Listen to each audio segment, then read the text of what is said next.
asleep in at least North America and parts of Europe, I think, for the last 20 years.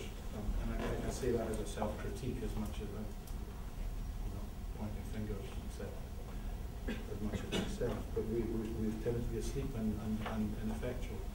But there's an opportunity now because there really is no more momentum to this neoliberal juggernaut that we face.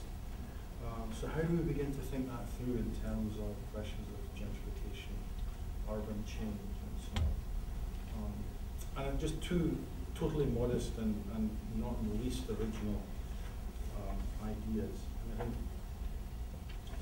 the broader idea is really the idea of the right to the city.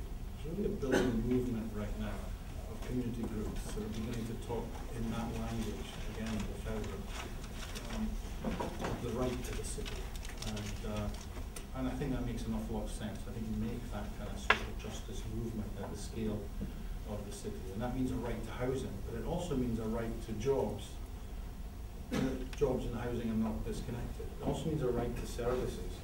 It's sort of our job, whether we're organic intellectuals of the streets or whether we overpaid professors like me, was to try to really bring it clear all of the hidden subsidies that are out there supporting an inequitable situation that makes it extremely difficult to protect the right to the city. Food Not Bombs is an organization that is organizing across North America to try to bring this clearly to a head in terms of the municipal ordinances that are being passed that criminalize things like giving food to people. We wouldn't want to do this. So I'm thinking of some of the work on the struggles over this in Las Vegas and other cities that have tried to criminalize giving food to people in parks.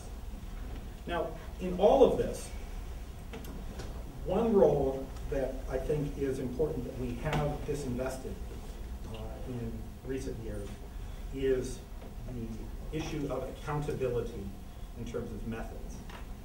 One of the dramatic things that has allowed the language of regeneration, renaissance, revitalization, after 50 years, we're finally now seeing urban renewal, which was discredited among anyone who knows the history, is coming back. It's making a serious comeback in many sub-policy discussions.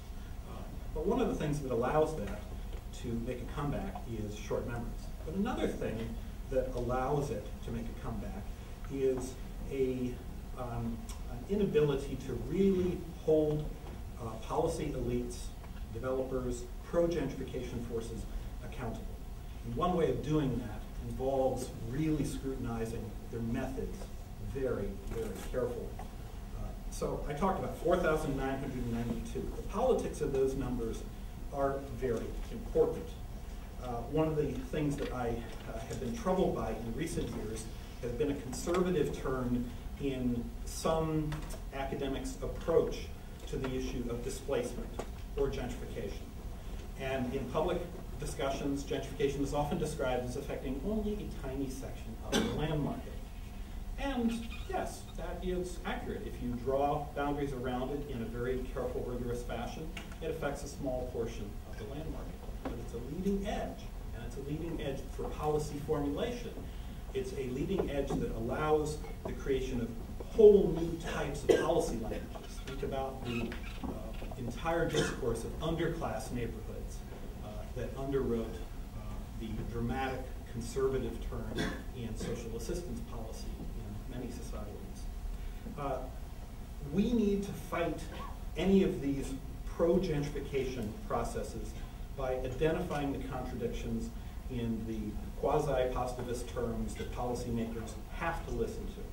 So in the case of Vancouver, the logic of Milton Friedman style thinking about if we simply allow the developers to provide the supply, the price of housing will decrease and affordability problems will disappear. We need to stop the method acting, and that would be my plea.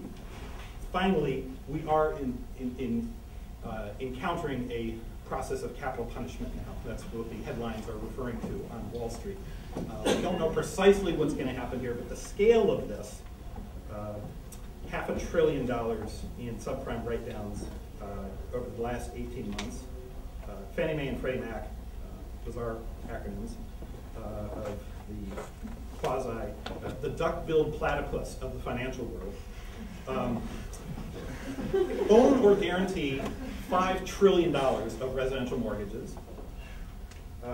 Lehman finally went for bankruptcy yesterday, the largest bankruptcy in U.S. history, $600 billion. And then the $85 billion nationalization of AIG. We are seeing the collapse of a neoliberal compact that has prevailed for the last 20 years in housing finance. It is not entirely clear precisely where this leads us for gentrification. Things in explicit terms about the right to the city in a way that starts important conversations about rights, equity, the right to the city that hold extraordinary possibilities. So I think we have a lot of work to do, but I'm also extremely optimistic in terms of these conversations that many people are having, not just in this room, but on the streets, and in the marches, and in the mobilizations.